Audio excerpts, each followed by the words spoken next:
Pada video kemarin, sayup-sayup terdengar, samar-samar terlihat, ada komentar dari para juragan yang minta dibuatkan rangkuman film vampir. Maka dari itulah, saya memutuskan untuk menceritakan sebuah film vampir Cina terpopuler yang dulunya sering diputar di TV-TV swasta di tiap akhir pekannya. Film berjudul Mr. Vampir ini bercerita tentang seorang pengurus mayat sekaligus penakluk vampir bernama Gao. Cerita pun berkembang saat Gao diminta untuk membongkar sebuah kuburan dari tokoh terpandang. Ternyata mayat itu bisa bangkit lagi dan bergentayangan meneror orang-orang. Wah, kira-kira gimana ya cara Gao menghadapi masalah tersebut? Simak video ini sampai akhir, tapi sebelumnya sangat disarankan bagi Anda untuk menekan tombol subscribe dan aktifkan lonceng notifikasinya agar Anda tak ketinggalan video terbaru dari saya. Baiklah, selamat menyaksikan.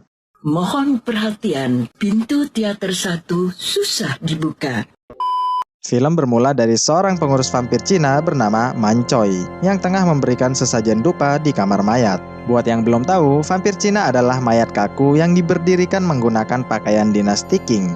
Man Choi juga menjaga agar api di depan vampir itu tetap hidup, karena kalau mati, maka vampir-vampir ini akan berkeliaran menghisap darah manusia. Saat sedang memberi dupa di depan peti, Man Choi menyadari ada sekelebat bayangan di belakangnya. Lalu Man Choi mendatanginya, dan tiba-tiba saja Man Choi diserang oleh vampir. Man Choi kabur dengan panik. Saat terpojok, barulah ketahuan bahwa vampir ini adalah Choseng, kawannya yang sedang menyamar. Karena api vampir tadi telah padam, maka kedelapan vampir itu pun bangkit untuk menghisap darah mereka berdua. Sudah pasti saja Man Choi dan Choseng kabur melapor pada sang guru yang bernama Gao. Lantas, guru Gao dan pendeta Tao pun menuju ke TKP. Mereka berdua melukai jarinya dulu, untuk kemudian menotok dahi si vampir agar mematung kembali. Usai membereskan semuanya, para vampir ini diberi kertas mantra di dahinya agar bisa dituntun kembali. Dan pendeta Tao pun menggiring mereka menuju tempat yang semestinya. Keesokan paginya, guru Gao mengajak Man Choi memenuhi undangan dari Tuan Yam. Setibanya di sana dan duduk bersama Tuan Yam, datang pula lah putri ayu Tuan Yam bernama Ting Ting. Tuan Yam ingin guru Gao untuk membongkar lagi kuburan ayahnya, karena menurut peramal pribadinya, itu bisa mendatangkan hoki alias keberuntungan. Guru Gao agak ragu sebenarnya, tapi karena dipaksa, dia tetap menyanggupinya. Keesokan harinya, guru Gao dan keluarga Tuan Yam melakukan upacara pembongkaran kuburan tersebut. Sementara membongkar, guru Gao bertanya, bagaimana hubungan sang peramal dengan ayahnya Tuan Yam itu? Sebab guru Gao curiga bahwa si peramal itu bukan sedang memberikan nasihat keberuntungan, melainkan hanya ingin memanfaatkan Tuan Yam saja. Mendengar penjelasan guru Gao, Tuan Yam pun mulai meragukan dan curiga atas saran si peramal itu. Tapi sayang, semua sudah terlambat karena peti mati ayahnya sudah diangkat. Tuan Yam menyesal dan meminta guru Gao menguburnya lagi. Namun tentu saja itu tidak bisa, sebab kuburannya telah hancur dan tak memenuhi syarat lagi untuk menjadi kuburan capung. Karena kasihan, guru Gao pun menyarankan agar peti ayahnya ini dibawa ke kamar mayat di rumahnya saja dulu, sambil dipikirkan cara penguburan apa yang kira-kira cocok untuknya besok. Setelah semua orang pada pulang, guru Gao menyuruh murid-muridnya untuk menyalakan dupa di tiap-tiap kuburan. Saat Choseng meletakkan dupa di atas makam gadis muda, tiba-tiba saja Choseng mendengar ucapan terima kasih dari dalam makam itu. Walhasil, Socheng dan Man Choi pun lari. Di malam harinya, guru Gao melihat banyak pertanda buruk tadi siang. Guru Gao yakin tak lama lagi akan ada yang mati di keluarga Tuan Yam. Mendengar itu, Socheng dan Man Choi yang naksir pada Putri Yam memohon pada gurunya agar berbuat sesuatu. Guru Gao pun menyuruh muridnya untuk mengambil tinta, pisau, kuas, dan lain-lain. Lalu, guru Gao melakukan ini.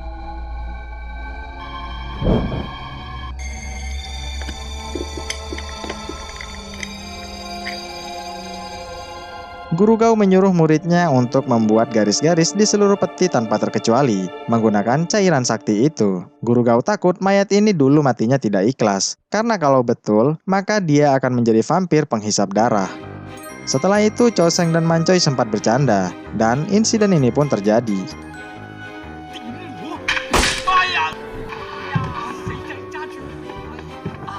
Karena takut kena marah, Choseng pun buru-buru pulang naik sepeda. Tanpa sepengetahuannya, tiba-tiba saja ada hantu gadis cantik naik berbonceng pada Choseng. Dia nampaknya suka pada Choseng, karena siang tadi sudah memberikannya dupa.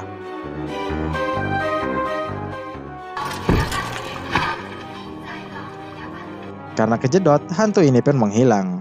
Di sisi lain, di kamar mayat, Ayah Yam mencoba keluar dari bawah peti. Tapi dia gagal karena kesetrum garis mantra itu. Namun, Ayah Yam terus mencoba mendobraknya hingga pada akhirnya peti itu pun meledak. Kemudian, Ayah Yam pun pergi ke rumah Tuan Yam untuk membunuhnya. Keesokan paginya, rumah Tuan Yam dipenuhi orang-orang dan polisi. Lalu, kepala polisi bernama Wai menenangkan Ting Ting dan berjanji akan menangkap tersangkanya. Si Wai ini naksir berat sama Ting Ting, padahal mereka itu sepupuan. Tak lama, Guru Gao datang untuk melihat jenazah Tuan Yam. Sadar ada luka cakar di lehernya, Guru Gao menyuruh kedua muridnya untuk mengecek keberadaan mayat Ayah Yam di kamar mayat. Kemudian, ada seorang yang bertanya apa penyebab kematian Tuan Yam. Secara spontan, Guru Gao menjawab bahwa Tuan Yam terbunuh karena cakaran di lehernya. Melihat jari Guru Gao berkuku panjang, tanpa pertimbangan si Wai pun langsung menuduh Guru Gao sebagai pembunuhnya. Saat hendak digelandang ke penjara, kedua muridnya datang dan bilang bahwa mayat Ayah Yam hilang, bahkan petinya pun ikut pecah. Guru Gao mohon izin pada si Wai untuk berbicara dengan kedua muridnya sebentar. Guru Gao menyuruh Choseng untuk membawa peralatan vampir ke penjara nanti malam. Sedangkan Mancoy disuruh untuk mengawal Ting Ting, putri Tuan Yam. Karena Tuan Yam dibunuh oleh vampir, maka secara otomatis dia juga akan berubah jadi vampir.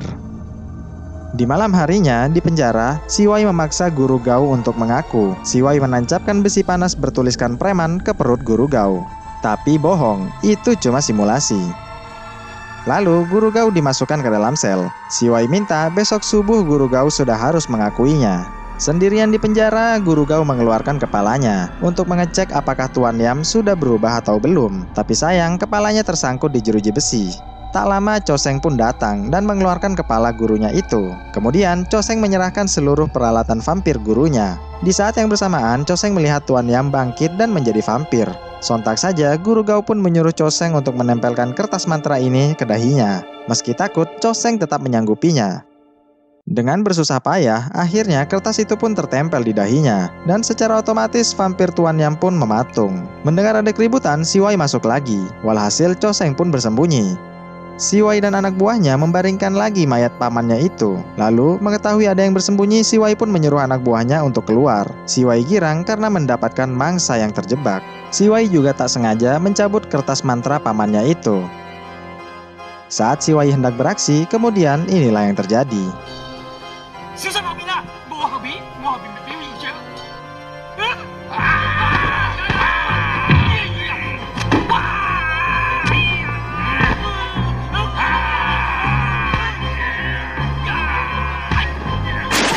Melihat si Wai diserang, Choseng pun berusaha membantunya.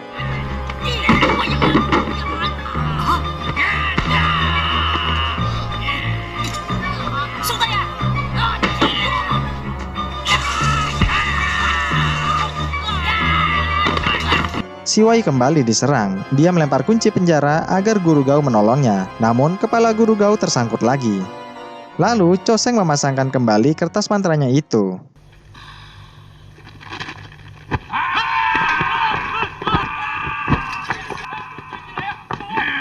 Berhasil keluar dari penjara, Guru Gao pun melancarkan aksinya.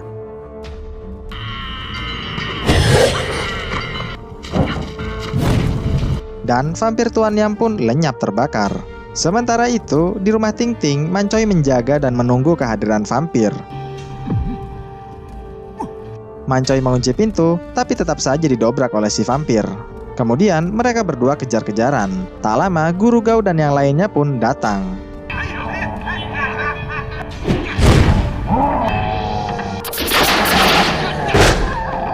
Vampir yang kewalahan pun memutuskan untuk kabur.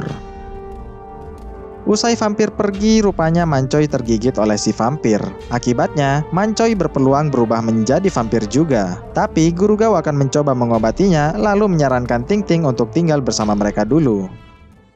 Keesokan harinya, Guru Gao mengobati Mancoy dan menyarankannya untuk terus bergerak agar darahnya tidak beku. Mancoy juga diminta untuk bergerak di atas taburan beras ketan sebagai penangkal agar tak berubah jadi vampir. Namun, karena beras ketannya habis, Choseng pun disuruh guru pergi untuk membelinya. Setibanya di pasar, karena pedagangnya curang, maka beras ketannya dicampur dengan beras biasa tanpa sepengetahuan Choseng. Lalu di malam harinya, sepulang dari pasar, Choseng mendapati seorang gadis cantik yang hendak direnggut. Walhasil, Choseng pun menyelamatkan gadis itu. Ternyata gadis itu adalah hantu yang kejedot di awal-awal tadi. Dia bernama Si Yuyu. Si Yuyu lalu mengajak Choseng ke rumahnya. Dia memberi Choseng minuman yang telah tercampur tongkat ali. Setelah nafsu Choseng berkobar, mereka berdua pun melakukan aksi perkembangbiakan. Esok paginya datanglah Choseng membawa beras. Melihat ada cupang aneh di lehernya, Guru Gao bertanya, semalam ada di mana, dengan siapa, dan berbuat apa. Choseng pun menjawab sekenanya, lalu dia tertidur. Di malam harinya, Guru Gao menuliskan sesuatu di tubuh Choseng. Guru Gao yakin kemarin malam Choseng bertemu dengan hantu gadis. Bangun dari tidur panjangnya, Choseng mohon izin pulang ke rumah. Guru Gao pun mengizinkannya dan diam-diam membuntutinya. Ternyata Choseng kembali lagi ke rumah Si Yuyu. Saat hendak berpelukan, tiba-tiba saja Si Yuyu terpental akibat tulisan mantra Guru Gao di tubuh Choseng. Lantas Choseng pun menghapusnya. Sementara itu, Guru Gao mencoba melihat wujud asli Si Yuyu. Selanjutnya, Guru Gao memandikan pusakanya dengan cahaya bulan purnama. Saat Choseng dibuat tidur, Guru Gao masuk dan pertarungan pun terjadi. Karena kewalahan, Si Yuyu pun membangunkan Choseng dan menyihir penglihatannya. Walhasil, Choseng pun marah. Dia tak sadar bahwa yang dipukulinya adalah sang guru. Singkat cerita, Si Yuyu berhasil meloloskan diri diiringi dengan badai lokal yang sangat dahsyat. Saat badai usai, Choseng menganggap dirinya sedang bermimpi. Lantas, Guru Gao pun menggamparnya.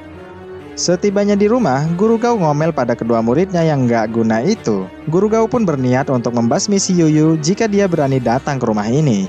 Guru Gao mengawal di depan, sedangkan Choseng dan Mancoy ada di dalam. Mancoy pun panik saat jari-jari tangannya mulai tumbuh kuku layaknya vampir. Di waktu yang sama, Guru Gao mulai merasakan kehadiran Si Yuyu, dan pertarungan pun terjadi. Sementara itu, Mancoy yang sudah jadi hampir hendak menyerang Choseng. Mendengar suara teriakan Choseng, Si Yuyu pun menolongnya. Tapi tetap saja Guru Gao menyerangnya. Saat hendak membunuhnya, Choseng melarangnya karena Si Yuyu telah menyelamatkan nyawanya. Walhasil, Guru Gao pun melepaskannya. Kemudian, Guru Gao masuk menangani Mancoy. Dia heran kenapa ketannya tidak manjur.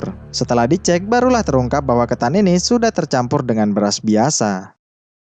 Keesokan harinya, saat sedang merawat Mancoy yang mulai sembuh, tiba-tiba saja si Wai datang melapor bahwa vampir itu sudah masuk ke desa. Lantas, bergegaslah Guru Gao ke lokasi tanpa ditemani murid-muridnya. Sesampainya di TKP, Guru Gao pun mengecek mayat korban vampir dan menyarankan agar mayat ini dibakar saja. Sementara itu, para murid yang sedang menyiapkan pertahanan tiba-tiba saja kedatangan vampir Ayah Yam. Mereka langsung masuk ke dalam. Dan tak lama, Guru Gao dan Si Wai datang. Mengetahui vampir telah datang, Guru Gao menyuruh Choseng untuk ikut, sedangkan Si Wai dan Mancoy menjaga Ting Ting di dalam rumah. Sementara mereka beraksi di luar, ternyata si vampir ada di atas dan masuk ke dalam rumah lewat atap. Walhasil, vampir pun melakukan serangan. Mendengar ada keributan, Guru Gao dan Choseng pun berupaya masuk ke dalam. Si Wai dan Ting Ting panik dan memblokir pintu kamar. Tapi sayang, vampir ini bisa mendobraknya dengan mudah. Lalu, Guru Gao dan Choseng yang berhasil masuk langsung melakukan serangan. Dan pertarungan dengan vampir pun dimulai.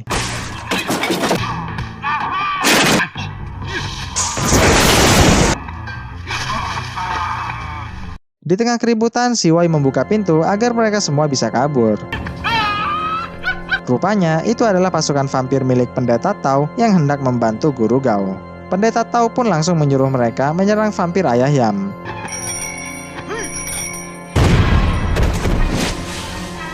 Tapi sayangnya, vampir-vampir ini tetap kalah juga. Vampir Ayah Yam akhirnya kalah juga saat Guru Gao, Choseng, dan Pendeta Tao saling bekerja sama.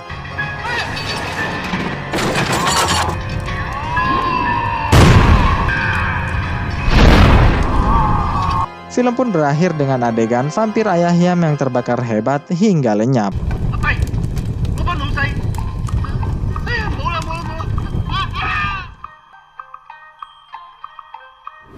Ya, itulah tadi akhir dari film Mr. Vampir 1. Dari film ini kita belajar betapa pentingnya membeli beras ketan pilihan yang berkualitas. Karena kalau sampai salah beli bisa berakibat fatal. Terima kasih telah menonton video ini sampai akhir. Oh iya, gimana menurut kalian film ini? Seru nggak? Kalau seru, nanti saya lanjut lagi ke Mr. Vampir 2. Tapi kalau tidak, seperti biasa, mungkin kita cari film lain saja ya. Bye!